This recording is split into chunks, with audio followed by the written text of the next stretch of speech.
열왕기상 19장 14절로부터 18절 말씀까지 기록하겠습니다.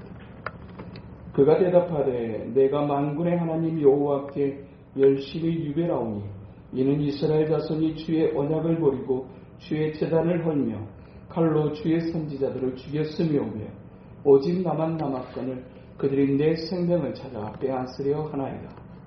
여호와께서 그에게 이르시되 너는 내 일을 돌이켜 광야를 통하여 다메섹에 가까이 이르거든 하사엘에게 기름을 부어 아람의 왕이 되게 하고 너는 또 nim시의 아들 예후에게 기름을 부어 이스라엘의 왕이 되게 하고 또 아벨무훌라 사밧의 아들 엘리사에게 기름을 부어 너를 대신하여 선지자가 되게 하라.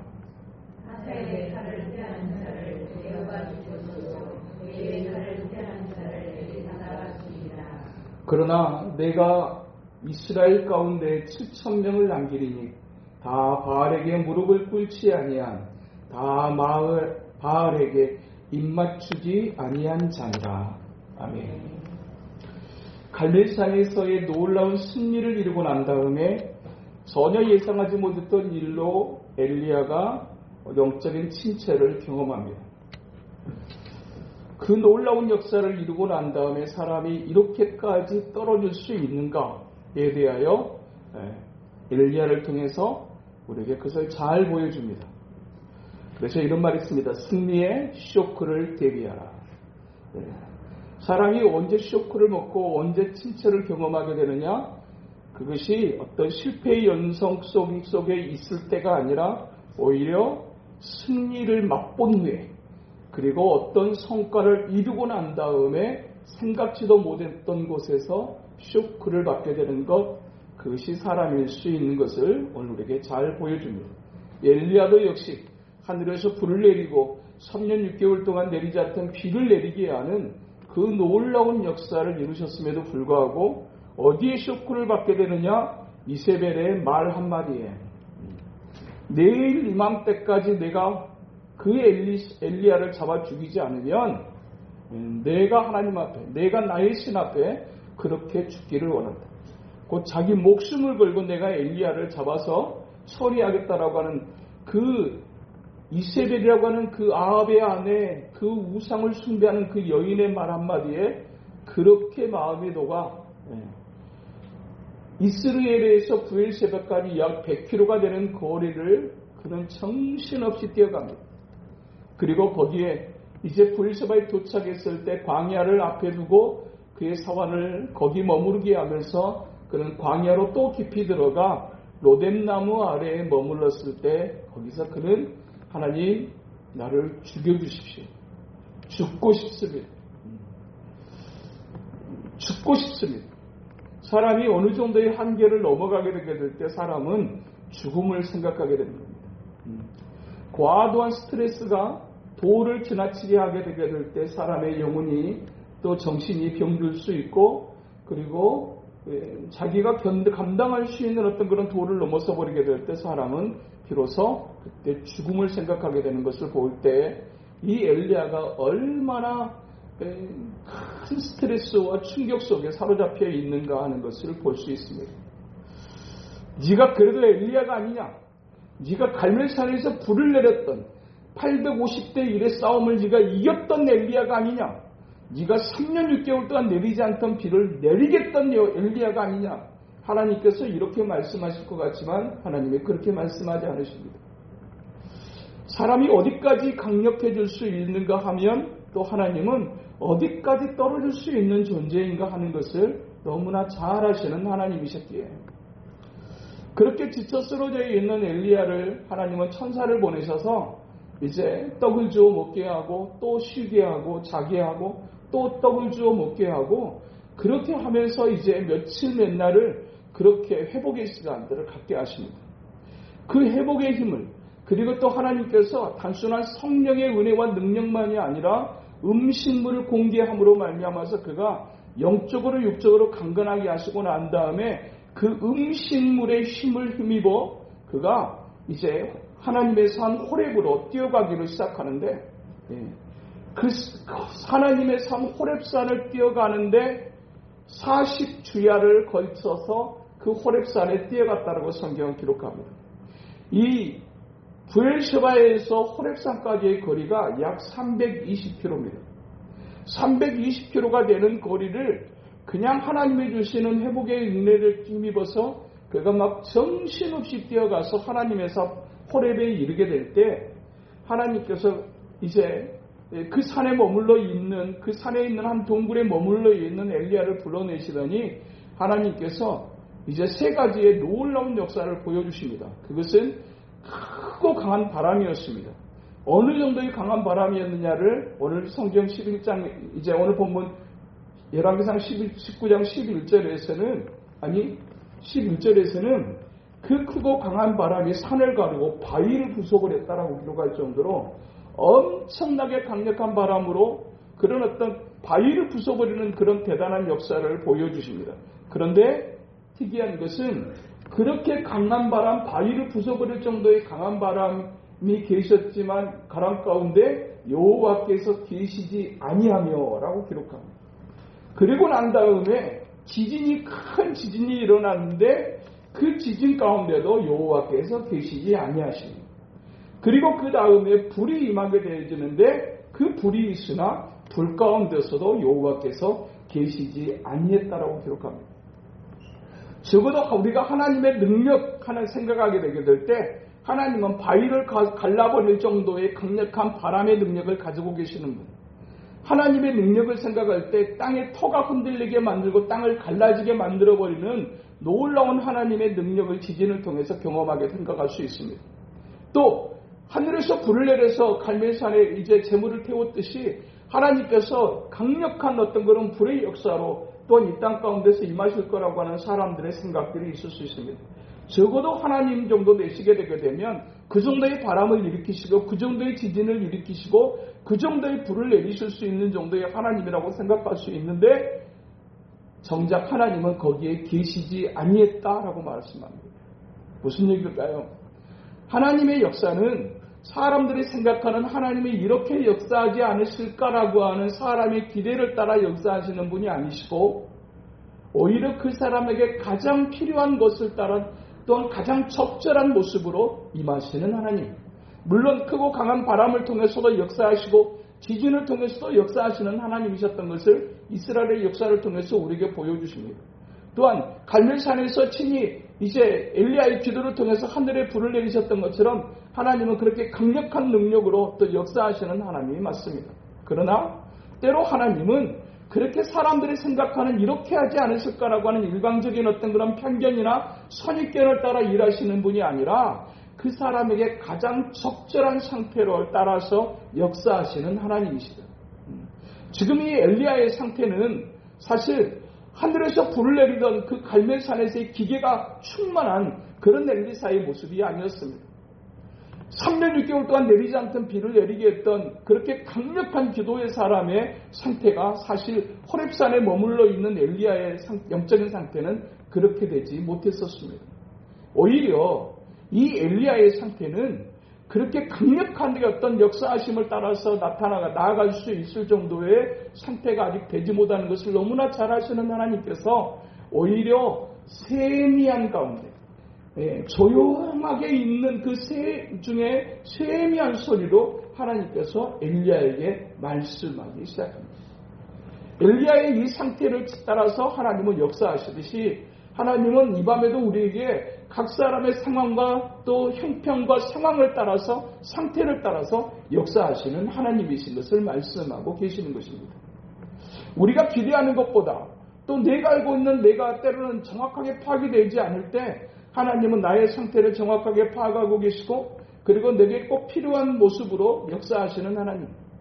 그냥 갈멜산에 불을 내리게 하셨던 그 하나님의 강력함으로만 역사하시는 하나님이 아니시고 하나님께서 그 강력한 비를 내려버리게 하셨던 그 역사로만 엘리야에게 역사하지 않으시고 지쳐있는 엘리야를 위로하시고 그리고 또 외로움 속에 사로잡혀 있는 엘리야에게 하나님은 세미한 음성으로 그에게 말씀하시는 하나님이셨듯이 하나님께서 각 사람의 삶 속에서 하나님의 역사하심은 때로는 크고 바람처럼 우리 가운데 역사하실 수도 있지만 때로는 강력한 불의 능력으로 우리 가운데 역사하실 수도 있지만 하나님은 아주 조용한 중에 아주 섬세한 하나님의 손길로 우리를 터치하시고 또 우리에게 세미한 음성으로 들려주시는 하나님이신 것을 오늘에게 말씀하고 계십니다. 하나님께서 하나님의 살아계심을 드러내게 될 때 얼마나 놀라운 방법으로 또 얼마나 다양한 방법으로 하나님께서 당신의 살아계심을 드러내시는가를 볼 수 있듯이 또 한 사람의 삶 속에 역사하시는 그 하나님은 때로는 불의 능력으로 때로는 지진의 강력함으로 때로는 바람의 그 놀라운 능력으로 역사하실 수 있지만 때로는 하나님께서 아주 세미한 음성으로 그리고 아주 부드러운 터치로 그 사람의 영혼 위에 그 사람의 삶 위에 임하시는 분이라는 사실을 우리에게 말씀해 주고 있습니다. 지쳐있는 그 사람 엘리야, 이제는 그런 강력한 능력이 필요한 것이 아니라 주님의 만지심이 필요했던 그 엘리야를 하나님께서 만지시고 그렇게 세미한 음성으로 들려주시면서 그리고 나서 이제 엘리야가 해야 될 일을 가르쳐 주십니다. 세 가지를 말씀하시는데 너는 아람 왕 하사엘에게 기름을 부어서 그를 왕으로 세울 것이고 북쪽 이스라엘 왕으로 예후를 세울 것이며 그리고 너의 사역을 뒤이어서 감당할 하나님의 선지자 엘리사를 기름 부어 세우라는 세 가지의 명령을 주고 계십니다. 곧 하나님께서 어떤 한 사람을 통해서 하나님의 역사를 이루실 때 가장 먼저 첫 번째가 무엇인가? 그것이 영적인 회복입니다. 우리의 상태를 가장 잘 아시는 하나님께서 우리가 어디서부터 회복되어야 되는지 무엇으로부터 회복되어야 되는지를 정확하게 아시고 하나님께 가까이 하는 자들에게 하나님은 적절하게 우리 가운데 역사하시는 하나님이시다. 그래서 하나님 앞에 찬양하는 것도 때로는 아주 강력한 찬양을 올려드려야 될 때도 있지만 때로는 아주 부드러운 그리고 강력한 주님의 인재를 섬세하신 주님의 인재를 경험하는 찬양으로 하나님 앞에 나아갈 수도 있는 것입니다. 중요한 것은 지금 오늘 이 순간에 그리고 내게 하나님의 성령은 어떻게 역사하시는가에 초점을 맞추는 것이 영적인 스킬 중에 하나라고 말할 수 있습니다. 엘리야의 상태를 누구보다도 잘 알고 계시던 하나님께서 그렇게 세미한 음성으로 들려주시면서 그리고 이제 그가 해야 될 일을 아주 구체적으로 말씀해 주십니다.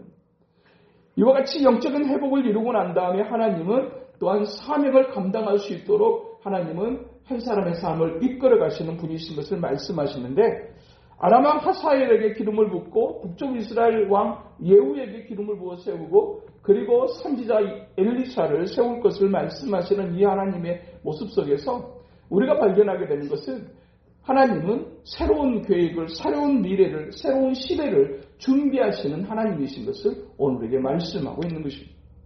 2025년도 시작되어지는 이 한 해를 향해서 하나님께서 새로운 계획을 가지고 저와 여러분을 새로운 하늘을 향해서 나아가도록 이끄신 줄로 믿습니다.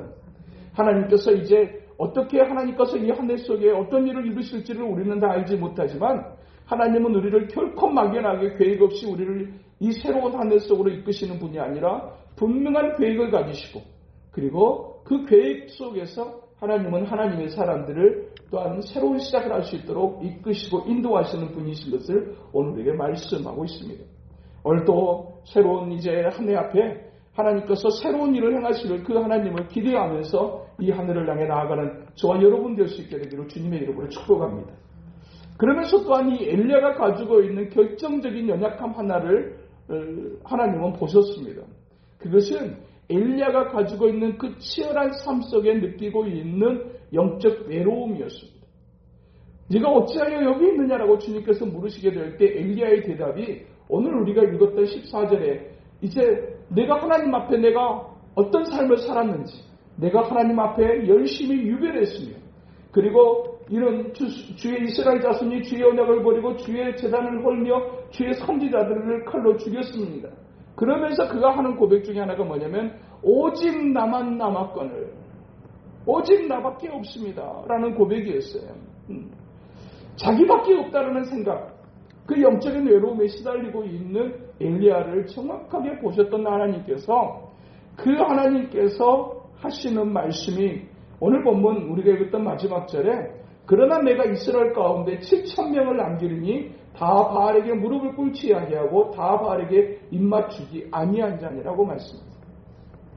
북쪽 이스라엘을 완전히 타락해가지고 나 혼자만 이렇게 열심히 하고 있습니다.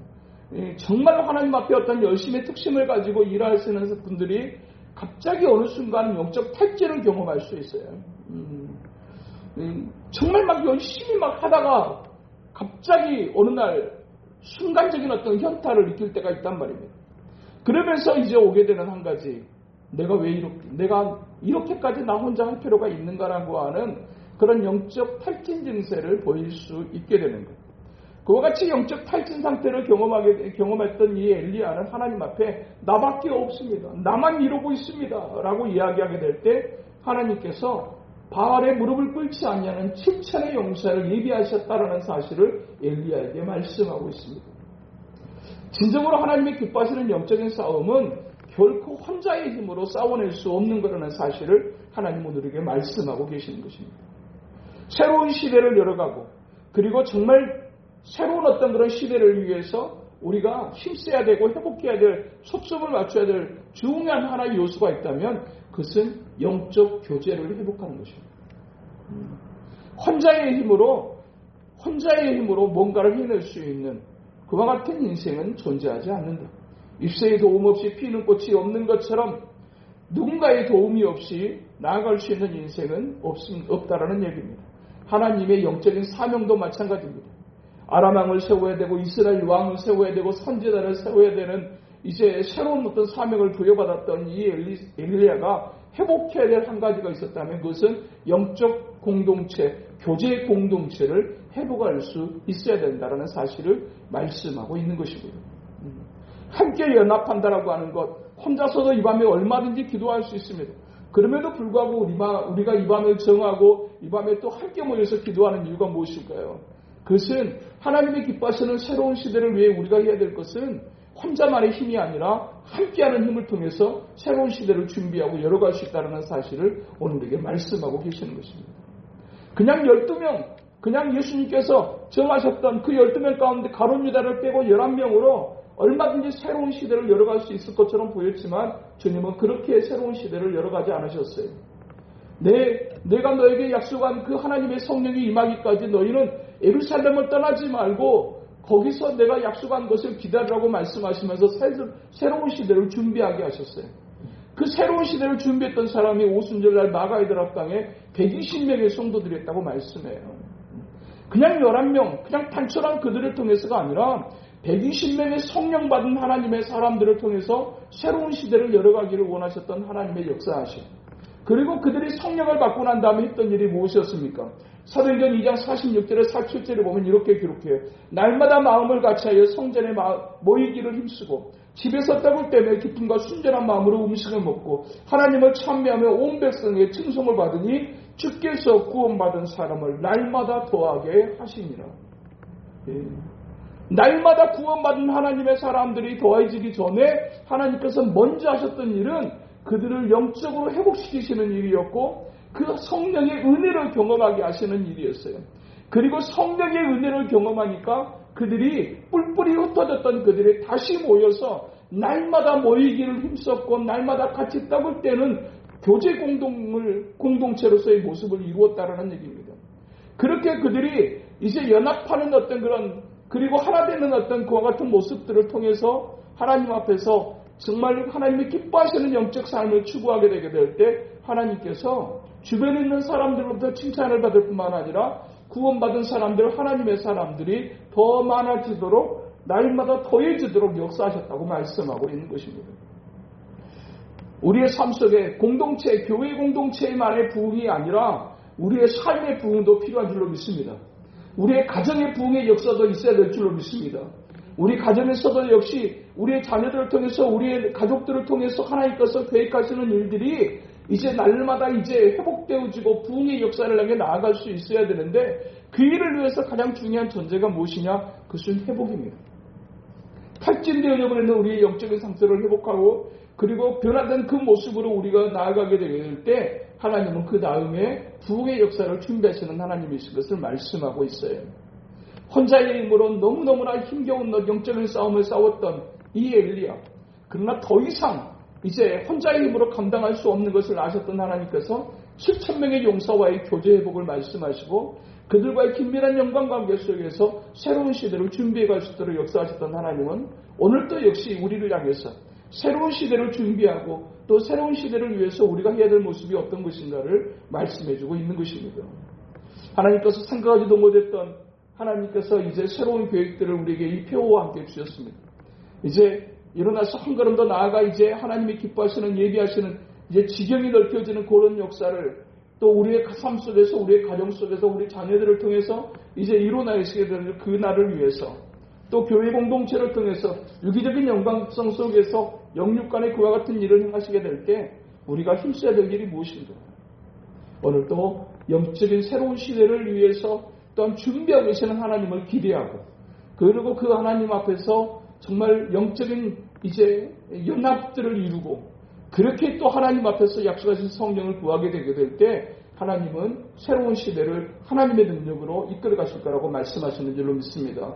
하나님 앞에서 이 밤에도 우리가 모여서 기도하는 이 시간이 가지는 영적인 의미를 깨닫고 하나님 앞에서 더 깊이 있게 더 뜨겁게 하나님 앞에 기도하며 나아가는 이 밤 저와 여러분 될 수 있게 되기로 주님의 이름으로 축복합니다.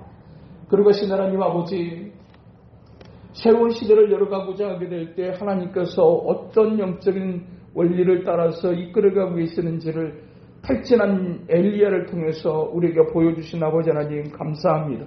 오늘도 엘리야에게 역사하셨던 엘리야가 살고 있던 시대에 역사하셨던 그 하나님의 역사하심은 수천 년이 지난 오늘에도 여전히 동일한 원리 속에서 일하시고 인도하시는 하나님이신 것을 생각하게 될 때 하나님 아버지 이 말씀을 붙잡고 더욱더 하나님의 기뻐하시는 연합을 이루며 또 하나님의 성령의 충만한 은혜 있기를 사모하며 그렇게 함께 마음 모아 나아가는 우리 모두 될 수 있도록 하나님 인도하여 주시옵소서. 그리고 새로운 시대를 우리에게 주시게 될 때 또한 새로운 시대에 또 하나님의 놀라운 계획들을 준비하고 계신다고 말씀하셨사오니 또 거룩한 주님의 앞에 또한 하나님의 기뻐하시는 믿음으로 기대하며 또 하늘을 향해 나아가는 우리 모두 될 수 있도록 인도하여 주시옵소서.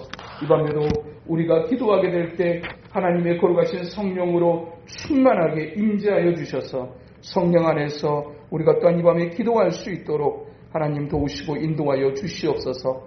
예수님 이름으로 기도하옵나이다. 아멘.